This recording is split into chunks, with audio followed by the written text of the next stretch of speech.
Hello students, welcome.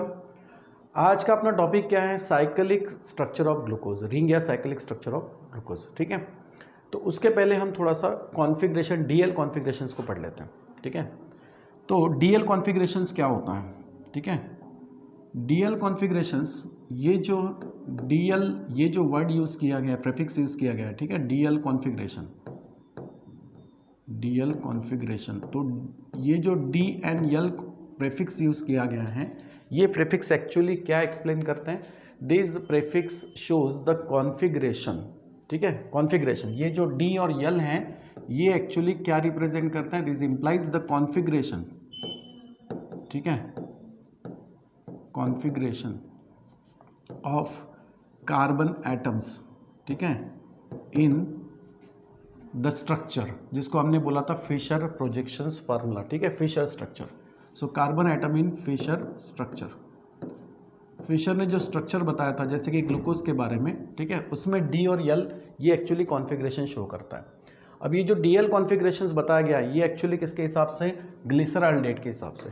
Fisher ने क्या किया? ग्लिसरॉल्डेट का जो प्रोजेक्शंस फार्मूला बनाया, जैसे कि फिशर का प्रोजेक्शंस फार्मूला होता है CHO, ठीक है, देन CH2OH, और यहाँ पर एक मिडल कार्बन जो होता है सेकंड नंबर का, जो कि कायरल कार्बन एटम है। ठीक है, तो एक तरफ हाइड्रोक्सिल, एक तरफ होता है हाइड्रोजन। अब इस कॉन्फ़िगरेशंस को बोला गया डी ग्लिसरॉल्डेट। ठीक है, यहाँ पर वर्ड क्या यूज़ किया गया? डी ग्लिसरॉल्डेट। तो डी ग्लिसरॉल्डेट इसको क्यों कहा गया? क्योंकि इस ग्लिसरॉल्डेट में जो हाइड्रोक्सिल ग्रुप है, सेकंड कार्बन का जो हाइड्रोक्सिल ग्रुप है कायरल कार्बन का, वो किस तरफ है? राइट साइड की तरफ है। ठीक है, तो राइट साइड की तरफ अगर हाइड्रोक्सिल ग्रुप आपको दिखाई दे, ठीक है, फिशर प्रोजेक्शंस फार्मूले में, तो वो कॉन्फ़िगरेशंस कौन सा होता है? डी कॉन्फ़िगरेशन, जो उसको बोलते हैं डी ग्लिसरॉल्डेट। अगर सिमिलरली इसी ग्लिसरॉल्डेट का हम दूसरा अगर आइसोमर देखते हैं जिसमें हाइड्रोक्सिल ग्रुप लेफ्ट साइड में अटैच हो, ठीक है, लेफ्ट साइड में अगर अटैच हो, तो इसको बोला गया है यल ग्लिसरॉल्डेट। ठीक है, यल ग्लिसरॉल्डेट, यल ग्लिसरॉल्डेट। ओके, जो प्लस और माइनस साइन हम बताते थे वो एक्चुअली क्या बताता है? रोटेशन बताता है कि जो कंपाउंड्स हैं, ऑप्टिकल एक्टिव कंपाउंड्स है, ये प्लेन पोलराइज लाइट को क्लॉकवाइज रोटेट कर रहे हैं या एंटी क्लॉकवाइज रोटेट कर रहे हैं, वो प्लस और माइनस साइन से बताते थे। तो वो एक्चुअली रोटेशंस एक्सप्लेन करते हैं, बताते हैं। लेकिन डी और यल जो प्रीफिक्स है, ये प्रीफिक्स क्या शो करते हैं? Configurations of carbon atom in Fischer projection formula या फिशर स्ट्रक्चर। तो सबसे पहले ग्लिसरॉल्डेट जो है, ठीक है, तो स्टेरियोकेमिस्ट्री से फिशर ने इसका स्ट्रक्चर देखा और उनको स्ट्रक्चर्स जो दिखाई दिया, ठीक है, तो ग्लिसरॉल्डेट में हाइड्रोक्सिल ग्रुप राइट साइड में, तो ग्लिसरॉल्डेट में हाइड्रोक्सिल ग्रुप लेफ्ट साइड में, इस तरीके का है। तो इसको नेमिंग क्या किया गया? प्रीफिक्स यूज किए डी और यल। अगर राइट साइड में है तो डी ग्लिसरॉल्डेट, लेफ्ट साइड में अगर हाइड्रोक्सिल ग्रुप प्रेजेंट है तो यल ग्लिसरॉल्डेट। ठीक है, यहाँ पर सेकंड लास्ट कार्बन जो है, ओके, ये जो कार्बन है, इस कार्बन के कॉन्फ़िगरेशन से डी और यल ये नेमिंग दिया गया। ठीक है, तो ये होता है second last chiral carbon atom. अब इसी के अकॉर्डिंग, ठीक है, इसी ग्लिसरॉल्डेट के अकॉर्डिंगली अगर अदर कंपाउंड्स हम देखते हैं जो कि ऑप्टिकली एक्टिव हैं, केमिकली इस कंपाउंड से कोरिलेटेड हैं, ठीक है, तो ऐसे कंपाउंड्स में भी डी और यल नेमिंग किया गया। ओके, जैसे कि मान लेते हैं कि इसके पहले हमने ग्लूकोज का स्ट्रक्चर देखा, ठीक है, ये हमने ग्लूकोज का स्ट्रक्चर देखा। इसमें जो सेकेंड लास्ट कार्बन है ना, ये जो सेकेंड लास्ट कार्बन है मतलब lowest chiral carbon atom, lowest chiral carbon atom. तो यहाँ पर लोवेस्ट कायरल कार्बन एटम कौन सा होगा? यहाँ पर लोवेस्ट कायरल कार्बन एटम ये होगा। ठीक है, अब इस लोवेस्ट कायरल कार्बन एटम पे हाइड्रोक्सिल कहाँ है? राइट साइड में है। तो अकॉर्डिंग टू फिशर इसको हम जैसे प्लस ग्लूकोज तो बोलते थे, इसके अलावा डीएल कॉन्फ़िगरेशन के हिसाब से इसका नेम हो जाएगा डी ग्लूकोज।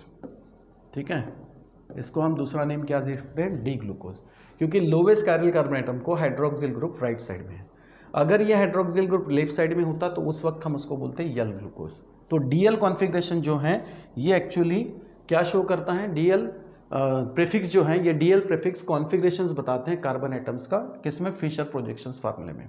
ठीक है, तो यहाँ तक ये डीएल कॉन्फ़िगरेशंस ध्यान देना है। ठीक है, अब इसके बाद हम नेक्स्ट पढ़ेंगे साइक्लिक स्ट्रक्चर और रिंग स्ट्रक्चर ऑफ ग्लूकोज।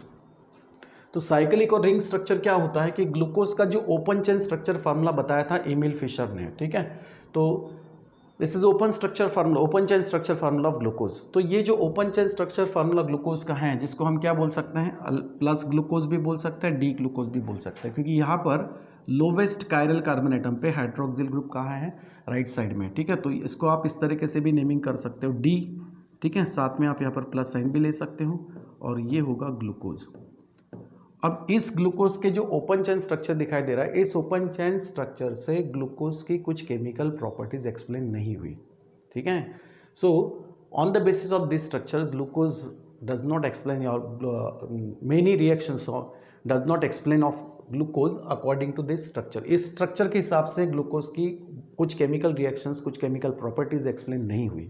हालांकि केमिकल एविडेंस से कुछ केमिकल प्रॉपर्टीज ग्लूकोज की तो समझ में आई, और उससे फिशर का प्रोजेक्शंस फार्मूला भी बना, लेकिन इसके अलावा भी कुछ ऐसी केमिकल प्रॉपर्टीज थी जो ग्लूकोज ओपन चेन स्ट्रक्चर फार्मूले से एक्सप्लेन नहीं कर रहा है।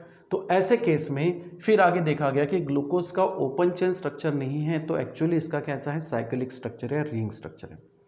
अब साइक्लिक और रिंग स्ट्रक्चर इसमें कैसे बना, तो देखो यहाँ पर साइक्लिक स्ट्रक्चर में एक्चुअली फर्स्ट और फिफ्थ कार्बन इन्वॉल्व हो रहा है, ठीक है। अब वो कैसे, तो यहाँ पर देखो फिफ्थ कार्बन में जो OH ग्रुप है, हाइड्रोक्सिल ग्रुप है, इसमें ऑक्सीजन के पास होते हैं लोन पेयर ऑफ इलेक्ट्रॉन, ठीक है। ऑक्सीजन के पास क्या होता है, लोन पेयर ऑफ इलेक्ट्रॉन। तो यहाँ पर क्या होगा, ठीक है, यहाँ पर देखो ये जो फिफ्थ कार्बन पे OH ग्रुप है, ठीक है, इसमें ऑक्सीजन के पास में क्या होती है, लोन पेयर होती है, इसमें ऑक्सीजन के पास होगी लोन पेयर, ओके। और इस लोन पेयर को ऑक्सीजन क्या करता है, इस कार्बोनिल कार्बन को डोनेट करता है। कार्बोनिल कार्बन में क्या होता है, इलेक्ट्रोनेगेटिविटी डिफरेंस से ये कार्बोनिल कार्बन होगा पॉजिटिवली चार्ज, ऑक्सीजन हो जाएगा पार्शियली नेगेटिवली चार्ज। तो ऑक्सीजन क्या करता है, फिफ्थ कार्बन एनोमेरिक कार्बन का ऑक्सीजन जो है, ये इलेक्ट्रॉन पेयर क्या करता है, डोनेट करता है किसको, इस कार्बोनिल कार्बन को, ठीक है। अब जैसे ही ऑक्सीजन इलेक्ट्रॉन पेयर इस कार्बन को डोनेट करेगा, ये ऑक्सीजन को भी इलेक्ट्रॉन की जरूरत होगी, तो वो क्या करेगा, इस हाइड्रोजन से इलेक्ट्रॉन्स को अपनी तरफ शिफ्ट करेगा, जहाँ से हाइड्रोजन्स पर पॉजिटिव चार्ज आएगा, और ये पॉजिटिव चार्ज हाइड्रोजन अब किसके साथ कंबाइन होगा, इस ऑक्सीजन के साथ में, क्योंकि इस ऑक्सीजन पे पहले क्या था, पार्शियल नेगेटिव चार्ज था। ऑक्सीजन ने इलेक्ट्रॉन पेयर किसको दिया, इस कार्बन को, जिससे इस ऑक्सीजन पर इलेक्ट्रॉन डेंसिटी और बढ़ेगी, है ना, नेगेटिव चार्ज बढ़ेगा। ये ऑक्सीजन इस हाइड्रोजन से क्या करेगा, बॉन्डिंग करेगा और OH का फॉर्मेशन करेगा। अब यहाँ पर जो स्ट्रक्चर बनता है वो एक्चुअली हेमी एसिटल स्ट्रक्चर बन रहा है, जो साइक्लिक या रिंग स्ट्रक्चर मिल रहा है वो एक्चुअली हेमी एसिटल स्ट्रक्चर बन रहा है। अब देखो कैसे, इसका स्ट्रक्चर कैसे बनेगा, ये है फर्स्ट कार्बन, ठीक है, इस तरफ है हाइड्रोजन, और ये ऑक्सीजन इस हाइड्रोजन से जुड़ जाएगा, तो यहाँ पर होगा एक्चुअली OH, ठीक है। बाकी जो कॉन्फ़िगरेशन है कार्बन का, ओके, मतलब second carbon, third carbon, fourth carbon, fifth carbon और ये लास्ट 6 कार्बन, तो यहाँ पर बाकी जो कॉन्फ़िगरेशन है कार्बन का वो एज इट इज़ रहेगा, सिर्फ इसमें कॉन्फ़िगरेशन में चेंज होता है फर्स्ट और फिफ्थ कार्बन में, उन्हीं में यहाँ पर बॉन्डिंग हो रहा है, रिएक्शन हो रही है, ठीक है। तो ये हो गया अपने लिए फर्स्ट कार्बन, ठीक है, ये हो जाएगा सेकंड, ये थर्ड, ये फोर्थ और ये होगा फिफ्थ कार्बन। तो फर्स्ट और फिफ्थ कार्बन में रिएक्शंस हो रही हैं, लेकिन बाकी कार्बन्स का जो कॉन्फ़िगरेशन होगा, है ना, ग्रुप का जो अरेंजमेंट होगा वो एज इट इज़ होगा। तो जैसे कि यहाँ पर H इस तरफ आएगा OH, ठीक है, उसके बाद H OH then OH H, इस तरफ H तो हैं, लेकिन यहाँ पर क्या हुआ, यहाँ से ऑक्सीजन ने क्या किया, इलेक्ट्रॉन पेयर इस कार्बन के साथ में शेयर किया, उसको डोनेट किया, तो ये कार्बन ऑक्सीजन के साथ में लिंक हो जाएगा और हाइड्रोजन इस ऑक्सीजन के साथ में अटैच होकर OH बनाएगा। यानी यहाँ पर फर्स्ट कार्बन का जो लिंक होगा वो किसके थ्रू होगा, यहाँ पर ऑक्सीजन के थ्रू। ये फर्स्ट कार्बन फिफ्थ कार्बन के साथ में यहाँ पर लिंक करेगा, किसके थ्रू, ऑक्सीजन के थ्रू, ठीक है। तो ये एक साइक्लिक या रिंग स्ट्रक्चर बन जाता है, जिसमें आपको 5 कार्बन्स दिखाई देंगे, ठीक है, और एक ऑक्सीजन दिखाई देगा। तो 5 कार्बन और एक ऑक्सीजन, ये जो है ये हेक्सागोनल रिंग स्ट्रक्चर बनता है, and this is analogous with the पायरन structure, ठीक है। अगर पायरन का स्ट्रक्चर देखा जाए तो पायरन में 6 मेंबर्ड हेट्रोसाइक्लिक रिंग होती है, हेक्सागोनल रिंग होती है, जिसमें 5 कार्बन होते हैं, एक ऑक्सीजन होता है और यहाँ पर डबल बॉन्ड भी होता है। तो ये जो स्ट्रक्चर है इसको अपन बोलते हैं पायरन, ठीक है, पायरन। तो ग्लूकोज एक्चुअली उस स्ट्रक्चर से कुछ एनालॉजी बता रहा है, एनालॉगस बता रहा है ना, सिमिलरली। तो इसीलिए इस ग्लूकोज को रिंग स्ट्रक्चर में या साइक्लिक स्ट्रक्चर में नाम दिया गया ग्लूकोपाइरानोज। ठीक है, इसको क्या बोलते हैं? Glucopyranose, glucopyranose. ठीक है, और ये जो स्ट्रक्चर है इसको हेमी एसिटल स्ट्रक्चर भी कहेंगे। ठीक है, इसको कहते हैं हम हेमी एसिटल स्ट्रक्चर। जो रिंग और साइक्लिक स्ट्रक्चर मिल रहा है ग्लूकोज का वो क्या है? हेमी एसिटल स्ट्रक्चर है। ठीक है, बाकी ये जो हमने यहाँ पर प्रीफिक्स लगाए डी, है ना, और प्लस ये तो रहेंगे ही, लेकिन ग्लूकोज को नेमिंग क्या बताएंगे हम? ग्लूकोपाइरानोज, क्योंकि उसका जो स्ट्रक्चर है वो रिंग लाइक स्ट्रक्चर है और पायरन जैसा दिखाई दे रहा है। ओके, तो इसको बोलते हैं ग्लूकोपाइरानोज। लेकिन यहाँ पर जो ग्लूकोज के रिंग स्ट्रक्चर बन रहे हैं वो एक्चुअली 2 रिंग स्ट्रक्चर बनते हैं। ठीक है, और दोनों साइक्लिक या रिंग स्ट्रक्चर जो हैं ये ग्लूकोज के साथ में इक्विलिब्रियम में होते हैं। So glucose shows the 2 cyclic structure which are in equilibrium with the glucose, and that cyclic structures are called as the hemiacetal structure या ग्लूकोपाइरानोज। ठीक है, अब ये जो ग्लूकोपाइरानोज यहाँ पर बन रहा है इसको हम एक्चुअली एनोमर कहते हैं। ग्लूकोज के जो यहाँ पर साइक्लिक स्ट्रक्चर बनेंगे उसको हम एनोमर कहते हैं, और एक होता है अल्फा एनोमर, एक होता है बीटा एनोमर। ठीक है, तो पहला तो हमने स्ट्रक्चर बनाया रिंग स्ट्रक्चर, दूसरा जो उसका स्ट्रक्चर बनेगा वो भी बिल्कुल सिमिलरली इसी के जैसा होगा, लेकिन इन दोनों में फर्स्ट जो कार्बन है जिसको एनोमेरिक कार्बन कहते हैं, ये जो फर्स्ट कार्बन है इसको बोलते हैं एनोमेरिक कार्बन, इसी के सिर्फ कॉन्फ़िगरेशन में चेंज होता है, बाकी एज इट इज़ होगा। तो जैसे कि दूसरा अगर स्ट्रक्चर निकाले तो इस तरीके से होगा, फर्स्ट कार्बन, ठीक है, उसके बाद ये 6 नंबर का कार्बन जो कि प्राइमरी अल्कोहलिक ग्रुप होता है, और फर्स्ट के बाद ये सेकंड, ये थर्ड, ये फोर्थ और ये फिफ्थ होगा। ठीक है, तो ये हुआ अपना फर्स्ट कार्बन, उसके बाद में ये सेकंड, ये थर्ड, ये फोर्थ और ये होगा फिफ्थ।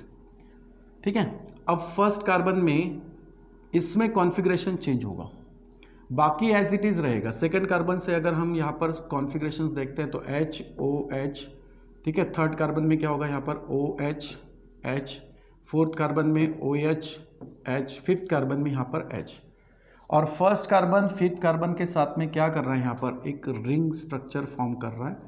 ठीक है, ऑक्सीजन के थ्रू लिंक है और यहाँ पर रिंग स्ट्रक्चर बन रहा है। ठीक है, अब सिर्फ फर्स्ट कार्बन के कॉन्फ़िगरेशन में क्या चेंज होगा? यहाँ पर फर्स्ट कार्बन जो एनोमेरिक कार्बन है उसमें हाइड्रोक्सिल ग्रुप कहाँ दिख रहा है आपको? राइट साइड में, लेकिन इसमें वही हाइड्रोक्सिल ग्रुप यहाँ पर कहाँ होगा? लेफ्ट साइड में होगा। ठीक है, इस तरीके से HO एंड देन H। तो ये 2 जो रिंग स्ट्रक्चर बन रहे हैं, ये 2 रिंग स्ट्रक्चर्स ग्लूकोज के क्या कहलाते हैं? एनोमर, एनोमेरिक फॉर्म होता है। ठीक है, सो यहाँ पर ये दोनों स्ट्रक्चर्स ग्लूकोज के साथ इक्विलिब्रियम में होते हैं और इनको बोलते हैं हम एनोमर। उसमें से एक होता है अल्फा और एक होता है बीटा एनोमर। ये जो आपको रिंग लाइक स्ट्रक्चर दिखाई दे रहा है इसको बोलते हैं अल्फा एनोमर। ठीक है, इसको क्या बोलते हैं? अल्फा एनोमर, ये ध्यान रखना। और ये जो रिंग स्ट्रक्चर इस तरफ हमने बताया साइक्लिक स्ट्रक्चर दिख रहा है, इसको बोलते हैं बीटा एनोमर। ठीक है, इसको क्या बोलते हैं? Beta anomer. ओके, और ये जो फर्स्ट कार्बन है, ठीक है, आप यहाँ से फर्स्ट कार्बन ले लो या यहाँ से ले लो, इस कार्बन को एनोमेरिक कार्बन कहते हैं।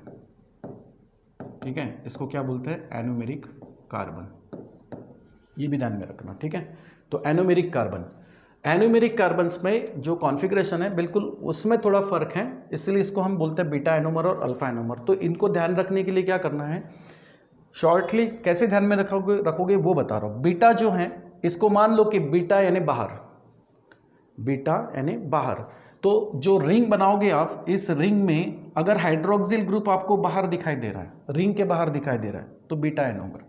तो बीटा को ऐसे शॉर्टली ध्यान में रखना, बाहर। ठीक है, तो रिंग लाइक के बाहर, रिंग स्ट्रक्चर के अगर बाहर दिखाई दे रहा है, रिंग के बाहर दिखाई दे रहा है तो बीटा एनोमर होगा, और अगर रिंग के अंदर आपको फर्स्ट एनोमेरिक कार्बन का हाइड्रोक्सिल दिखाई दे रहा है तो उसको अपन अल्फा एनोमर बोलेंगे। फर्स्ट एनोमेरिक कार्बन का ही कॉन्फ़िगरेशन यहाँ पर चेंज होगा, बाकी जो कॉन्फ़िगरेशन है वो एज इट इज़ होगा। ठीक है, तो ये इसका रिंग या फिर साइक्लिक स्ट्रक्चर हो जाता है, किसका? ग्लूकोज का। और ये दोनों स्ट्रक्चर एक्चुअली पायरन से एनालॉगस होते हैं, इसीलिए इसको ग्लूकोपाइरानोज भी कहेंगे। तो इसका भी नेम ग्लूकोपाइरानोज होगा। ठीक है, तो इसका भी नेम क्या है? D + ग्लूकोपाइरानोज, इसका भी वही नाम है। ठीक है, डी प्लस ग्लूकोपायरानोज। ठीक है, समझ में आ रहा है। अब दोनों डी ग्लूकोपायरानोज ही हैं, क्योंकि डी और यल जो कॉन्फ़िगरेशन होता है ये actually lowest chiral carbon atoms के हिसाब से होता है। यहाँ पर लोवेस्ट कायरल कार्बन एटम कौन सा है, फिफ्थ, है ना। तो इसका हाइड्रोक्सिल किस साइड में था, राइट साइड में था, उसी से ऑक्सीजन थ्रो लिंक बना। यहाँ पर भी फिफ्थ कार्बन का हाइड्रोक्सिल किस साइड में था, राइट साइड में ही था, उसी का ऑक्सीजन के थ्रू यहाँ पर साइक्लिक रिंग बना। तो लोवेस्ट कायरल कार्बन एटम्स में हाइड्रोक्सिल ग्रुप अगर राइट साइड में हो तो उसी को हम डी कॉन्फ़िगरेशन कहते हैं। तो दोनों का नेम यहाँ पर डी ग्लूकोपायरानोज ही होगा। ठीक है, समझ में आ रहा है। हेमी एसिटल स्ट्रक्चर ये भी है, हेमी एसिटल स्ट्रक्चर ये भी है। अच्छा, हेमी एसिटल क्या होता है उसको हम देखते हैं। हेमी एसिटल में हमने क्या पढ़ा था, कैसे बनता है। एक्चुअली हमने देखा था कि अल्डिहाइड, ठीक है, अगर हम अल्डिहाइड का रिएक्शंस अल्कोहल के साथ करते हैं, ये हमने एक्चुअली इसके पहले पढ़ा है। Aldehyde that is R C double bond O and then H. Aldehyde को अगर हम अल्कोहल के साथ रिएक्शंस कर दे आर ओ एच के साथ में, तो क्या होता है यहाँ पर, अल्कोहल में अल्किल होता है इलेक्ट्रोपॉजिटिव, हाइड्रोक्सिल होगा इलेक्ट्रोनेगेटिव, तो इन पर चार्जेस डेवलप होंगे। अब यहाँ पर जो कार्बोनिल कार्बन है पार्शियली पॉजिटिव और ऑक्सीजन होता है पार्शियली नेगेटिव चार्ज। तो इस केस में क्या होगा, हाइड्रोक्सिल जो है नेगेटिव वो कहाँ अटैक करेगा, इस कार्बन पे, और उस वक्त ऑक्सीजन यहाँ से इलेक्ट्रॉन पेयर अपनी तरफ शिफ्ट करेगा और ये अल्किल ग्रुप ऑक्सीजन से जाके जुड़ जाएगा। तो फाइनली आपको प्रोडक्ट्स क्या मिलता है, देखो यहाँ पर आर देन सी, इस कार्बन से यहाँ पर हाइड्रोक्सिल ग्रुप अटैच हो जाएगा।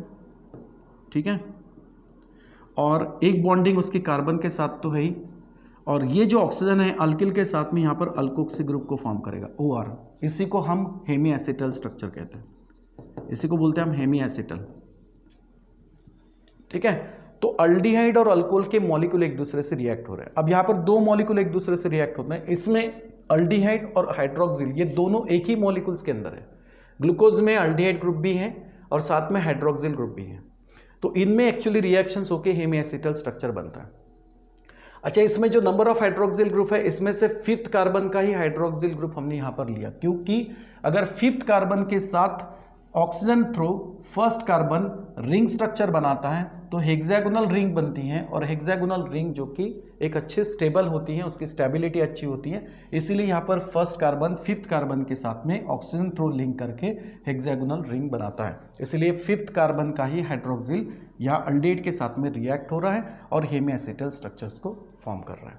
समझ में आ रहा है। ठीक है, तो इस तरीके से यहाँ पर हेमी एसिटल स्ट्रक्चर का फॉर्मेशन होता है। ठीक है, तो ये जो दो फॉर्म है ये ग्लूकोज के कौन से फॉर्म है, एनोमेरिक फॉर्म है। ठीक है, तो एक है अल्फा एनोमर, एक क्या है बीटा एनोमर। ठीक है, समझ में आ रहा है। तो इस तरीके से ये साइक्लिक स्ट्रक्चर बन गया ग्लूकोज का। अब इसी साइक्लिक स्ट्रक्चर्स को हैवर्थ फॉर्मूले से एक्सप्लेन किया गया। ठीक है, ये जो साइक्लिक स्ट्रक्चर है इसको हम बताएंगे एक्चुअली हैवर्थ फार्मूला। तो वो हैवर्थ फार्मूला क्या होगा, ठीक है, इसको हम कैसे हैवर्थ फार्मूले में ड्रॉ करेंगे वो हम नेक्स्ट क्लास में डिटेल में देखेंगे। ठीक है, थोड़ा सा मैं जनरल आइडिया बता देता हूँ। देखो क्या होगा, यहाँ पर ये जो 5 कार्बन्स हैं, इस 5 कार्बन्स की यहाँ पर एक्चुअली ऑक्सीजन के साथ में हेक्सागोनल रिंग बनेगी। जैसे यहाँ पर देखो ये, ठीक है, ये हेक्सागोनल रिंग बन गई, लेकिन इसमें 5 कार्बन्स हो गए। मान लेते हैं ये फर्स्ट कार्बन है, ये सेकंड है, ये थर्ड है, ये फोर्थ है और ये फिफ्थ है, एक सिक्स्थ भी रहेगा। ठीक है, तो देखो क्या है इसमें कि 5 कार्बन्स के साथ में यहाँ पर एक ऑक्सीजन भी होता है ना, हेक्सागोनल रिंग बन रही है, तो यहाँ पर एक ऑक्सीजन भी होगा। ओके, और ये होंगे 5 कार्बन। अब ये 5 कार्बन्स एक्चुअली ग्रुप और एटम से अटैच भी हैं, तो उनको दिखाने के लिए हम यहाँ पर इस तरीके से ड्रॉ करेंगे और इसको दिखाएंगे। अब अगर आपको यहाँ पर क्या करना है, इनको अब जब हैवर्थ फार्मूले में बताओगे तो ध्यान रखना कि रिंग में या इस कॉन्फ़िगरेशन में, साइक्लिक स्ट्रक्चर में जो राइट साइड में आपको ग्रुप दिखाई दे रहे हैं उनको आपको इस फार्मूले में नीचे लिखना है। ठीक है, the groups present in cyclic structures toward right. ठीक है, then this groups are right written below in Haworth formula, इसके इसमें नीचे रखना है। तो जैसे कि फर्स्ट कार्बन में OH आपको राइट साइड में, तो उसको नीचे लिखेंगे। सेकंड कार्बन में हाइड्रोक्सिल ग्रुप राइट साइड में, उसको नीचे लिखेंगे। थर्ड कार्बन का हाइड्रोजन है तो उसको हाइड्रोजन। फोर्थ कार्बन में है हाइड्रोक्सिल ग्रुप। अब फिफ्थ कार्बन में देखो एक हाइड्रोजन है और एक CH2OH ग्रुप है, तो प्राइमरी अल्कोहलिक ग्रुप को हमेशा हमें ऊपर ही रखना है। यहाँ पर ध्यान रखना CH2OH, प्राइमरी अल्कोहलिक ग्रुप को ऊपर और हाइड्रोजन्स को हम नीचे। बाकी जो बचे हुए हैं वो क्या होंगे, OH है तो यहाँ पर हाइड्रोजन होगा, H है तो यहाँ पर OH होगा, यहाँ पर H और यहाँ पर भी H। ये एक हैवर्थ फार्मूला इसका बन जाता है। ठीक है, समझ में आ रहा है। तो जो राइट साइड में आपको ग्रुप दिखाई दे रहा है उस ग्रुप में उन ग्रुप्स को आपको कहाँ रखना है, हैवर्थ फार्मूले में नीचे।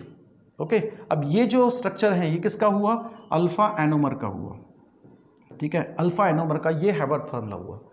ऐसा ही अगर आप बीटा एनोमर का हैवर्थ फार्मूला बनाओगे तो बिल्कुल एज इट इज, जैसा ये रिंग है बिल्कुल वैसे ही यहाँ पर भी हेक्सागोनल हेट्रोसाइक्लिक रिंग बनेगी, लेकिन चेंजेस कहाँ होगा, मैंने कहा इन दोनों एनोमर्स में चेंजेस कहाँ होता है, फर्स्ट कार्बन्स है ना, एनोमेरिक कार्बन जिसको बोला गया, उसके कॉन्फ़िगरेशन में चेंज होगा। जैसे कि इसमें हाइड्रोक्सिल ग्रुप राइट साइड में है, यहाँ पर लेफ्ट साइड में है। हैवर्थ फार्मूले में राइट साइड के ग्रुप आपको कहाँ रखने हैं, नीचे। तो यहाँ पर राइट साइड में OH था पहले कार्बन का, तो मैंने नीचे लिखा, लेकिन यहाँ पर OH लेफ्ट साइड में है तो इसको हम कहाँ रखेंगे, ऊपर। ठीक है, समझ में आ रहा है। और राइट साइड में जो H है उसको हम लिखेंगे नीचे। बाकी जो कॉन्फ़िगरेशन है वो एज इट इज सिमिलर रहेगा। ठीक है, फिफ्थ कार्बन का ऊपर क्या रहेगा, यहाँ पर CH2OH, और जो बाकी आपको यहाँ पर दिखाई दे रहा है कॉन्फ़िगरेशन वो एज इट इज रहेगा, HOH। ठीक है, OH H OH H और ये हो गया H। तो ये जो कॉन्फ़िगरेशंस मतलब जो फार्मूला यहाँ पर दिख रहा है ना, इसी को अपन हैवर्थ फार्मूला कहते हैं। ये जो दोनों फार्मूले हैं, ठीक है, इसको हम बोलते हैं हैवर्थ फार्मूला। ठीक है, हैवर्थ फार्मूला। तो ये हैवर्थ फार्मूला एक्चुअली पायरन जैसा दिखता है ना, तो इसको अपन बोलते हैं पायरन स्ट्रक्चर।